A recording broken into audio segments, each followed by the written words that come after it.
turn it if you want me to. Okay, yeah, not a problem. All right, everybody can hear me. I'm projecting very well. Yes. That little wild episode that y'all just seen. Now I know how the baby feels. I have been humbled. Which is a great segue into one of the poems that I want to read for y'all today. When I was first reached out to do this, I was like, oh my gosh, what am I going to do? Because I only know mommyhood through being an aunt and being a guardian for a bit when I took a couple of my nieces and nephews, as custody. And I was like, okay, well, I'm going to go to the first source, my mother. And, I'm just basically just letting that inspiration of the whole encompassing of mommyhood just kind of put me into these pieces. So I hope you like them and enjoy them as much as I enjoyed composing them. And there was a word that I got introduced to while I was doing all my research and talking to my mom. I think it's called, is it matrescence? Yes. And I'm like, yes, there we go. Say it with me. Yes, there we go. As a matter of fact, I have a piece of paper that's going to go around. You guys are going to be part of this poetry today. I want the piece of paper that's going around to write one word or a phrase that encompasses mommyhood. It could be the good, the bad, the beautiful, the ugly, all of it, because we're going to read all of it at the end of this segment here. And so it could be funny, it could be, no matter what you write, I have to read it. Be gentle with me. All right. So with that, the first one that I want to go ahead and dive into, of course I want to dive into Black maternal awareness for sure, because that's just one of the things that's the hallmark of this event for sure. And I wrote something here that is called Hear Her. And so here we go. When a baby is born, so is a mother. They say birth is beautiful, but for Black women, it could be a battlefield. That's right. A war zone with no sirens, just silence. And statistics that scream louder than our cries. We carry life, yet risk our own to deliver it. Not in low conditions or squalor, but in bright lit hospitals where pain is dismissed, ignored are our hollers, and bias sometimes wears a stethoscope. Medical coats that sugarcoat, assume we easily cope, an incorrect assessment of our pain threshold. A strong Black woman.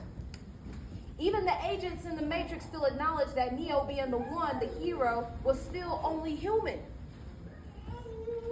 Still only human. A Black woman says, I don't feel right, and they say, you fine. But Serena, Beyonce said it, they nearly died. How do you trust a system that hears your heartbeat but not your voice? How do you cradle a newborn when grief rocks you harder than any lullaby? We lose Black babies twice as much. Not because we don't love them right, but because the system doesn't love us right. Postpartum baby blues, C-section stitches, the preparation H, the dermaplast, the purple nipple cream, the cocoa butter, the stretch marks, epidurals to endure all. I just thought of that word, epidural. And this connection of an unfamiliar body. I know I had a firmer arse back there. Black thighs too matter. Too many tombstones shaped like cribs, too many prayers whispered in waiting rooms, too many warriors buried under white coats' indifference. But we rise on the strength of doulas, the wisdom of midwives, the rage of mamas turned advocates and allies and sisters who speak our names in rooms where policies are made. The womb is holy. It is not easy to be close to death, rebirth, and life in the same breath. This skin is not a risk factor. Black is not absence of color, but presence of its every spectrum and worth of life. It is a crown. So when I speak, know that I'm birthing revolution with every line, because silence is violence that has taken too many, and we are done dying quietly. Yes. How we feeling? How's the paper? Is the paper going around? Yes. All right, cool. So far, so good. All right, waiting to see what y'all got. All right, so this next one, so that was Hear Her. I basically compiled that from all the stories of the women that I'd heard from, and the stories of Serena Williams and Beyonce with their births, and of course, my mother. And so I'm glad that resonated with y'all. This next one, a great segue after our little bottle game there, after it spilled on me. I know that was a sign. because most babies that I pick up, they usually throw up on me. So I think that was like a sign, like you might not pick a baby up, but we're gonna. But yeah, it's kind of a celebration of that little life there. So this one is called Legacy. When I meet babies for the first time, they usually throw up on me constantly. And it is the most gross, disgusting, rewarding experience ever. As the scent of ABC already been chugged, Infamil milk overpowers my favorite 90s exclamation perfume that a father once said to me, it smells like Gwen Stefani. I imagine the first joy I did if I ever passed into the natural sense and innocence of being mommy. It would be my baby's feet. The sight of those little twinkle toes only a parent knows that signify the delight of life next to when they look you in the eyes and you find yourself and you exclaim, that's half, that's mine. I'm already trying to build legacy, which stands for life expectancy gained after cuddling you.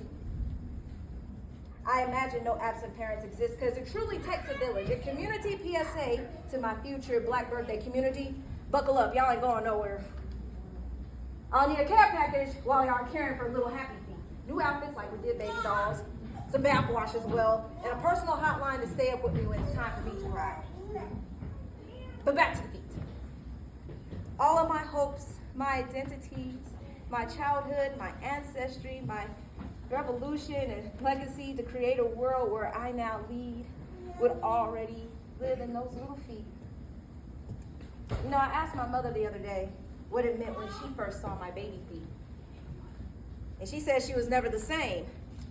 And honestly, I stopped for a minute. I'm like, wait, Mom, what you trying to say? Like, honestly, these are your feet. Respect my pinky toe. But she sighed and laughed and decided to take a moment before she told me, well, daughter, because in those 10 pebble-sized prayers, I am reminded of how I used to run towards dreams, and now I walk beside one.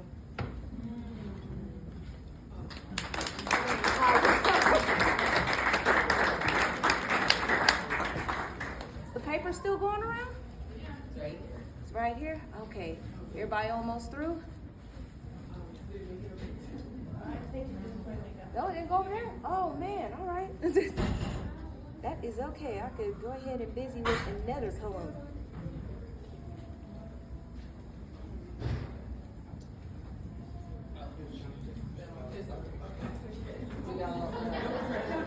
Look, no judgment over here. Yeah, just write anything you want.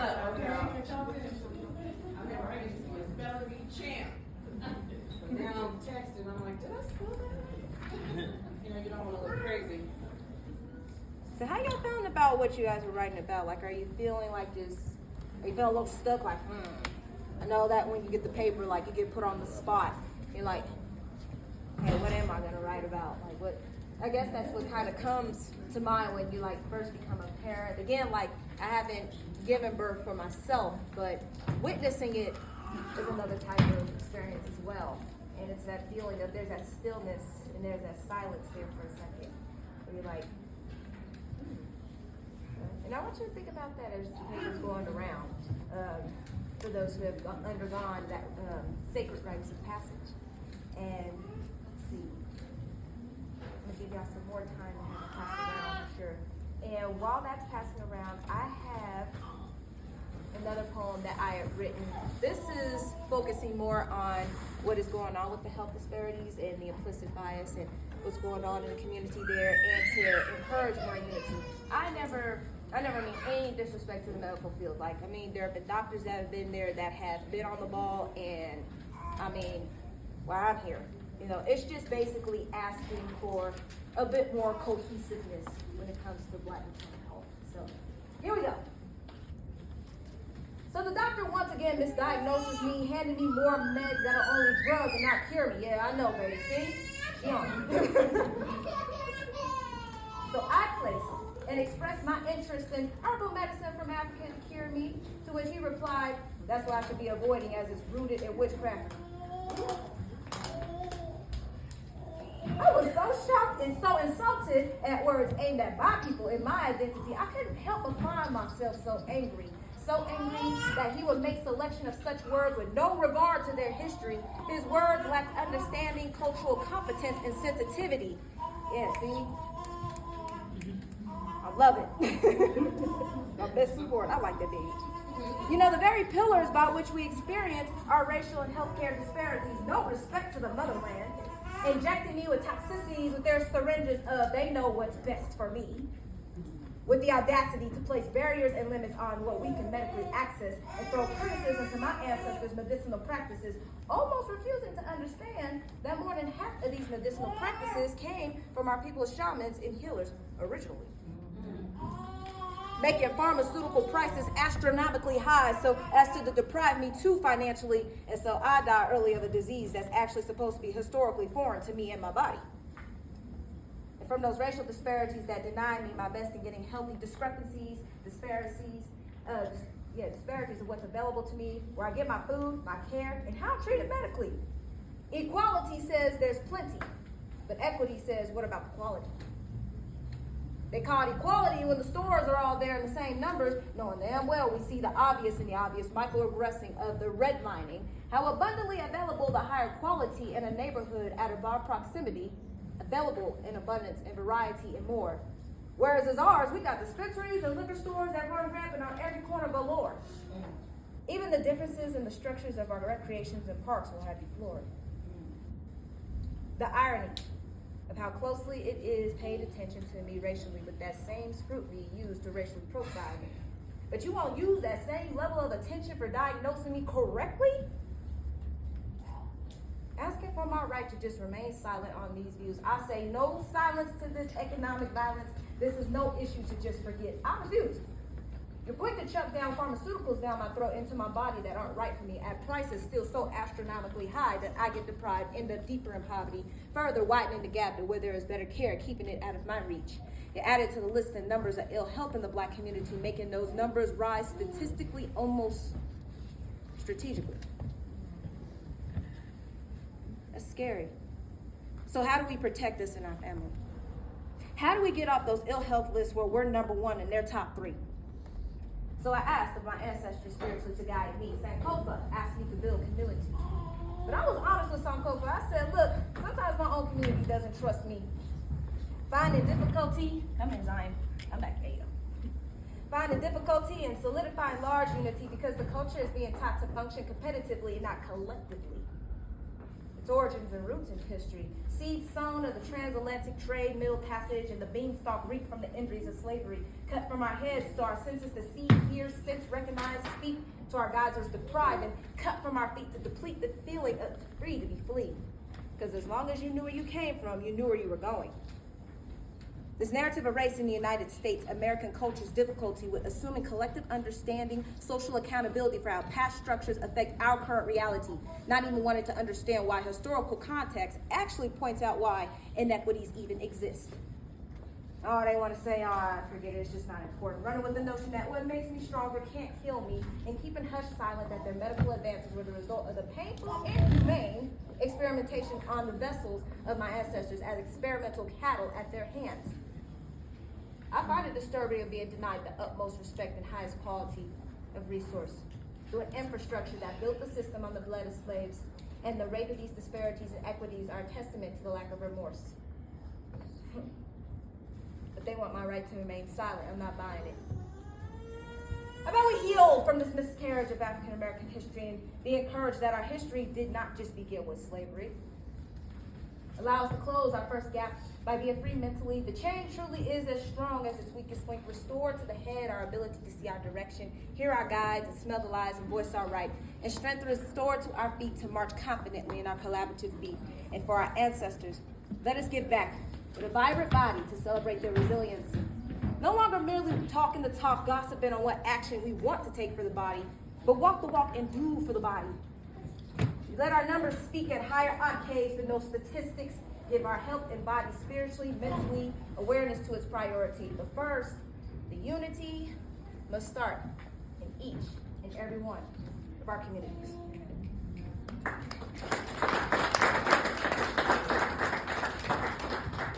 All right, doing good? Oh! Can't wait for this.